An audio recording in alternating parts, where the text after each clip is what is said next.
Hello, my name is Holger Schlingloff. I'm Chief Scientist of Fraunhofer FOKUS and I'm also Professor of Software Technology at Humboldt University in Berlin. Model-based testing is a method to derive tests based on models which are an abstraction of a system under test. And by using this abstraction you get many benefits. You have a clear means of communication, and if the model is formal enough you can also have an automated generation of test suites. Well, since model-based testing allows you to early derive test cases and to derive test cases automatically, you are more efficient and effective in the testing process. You can find bugs before they appear at the customer, and so you save money and you have a better quality of testing.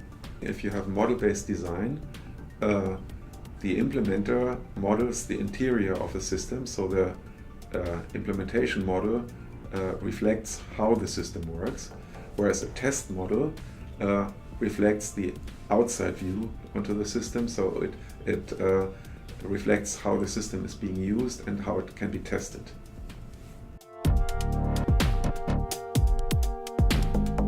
Well, if you look at the processes, a coder takes a specification and derives executable code for the application.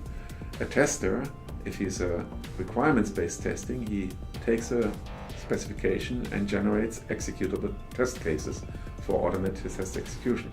So in basis, it's the same process. Differences are that an implementer must look at the insides of a system, whereas a tester looks at the system from the outside, from its use. And so a tester has a different perspective onto the system than the implementer.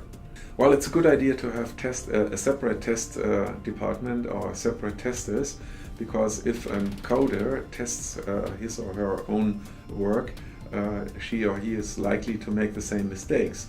And from the motivation, an implementer is motivated to prove that he's done his job good, that he has produced no errors.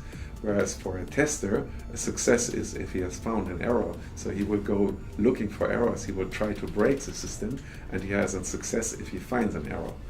And so if these are two different people, then you have the optimal effect.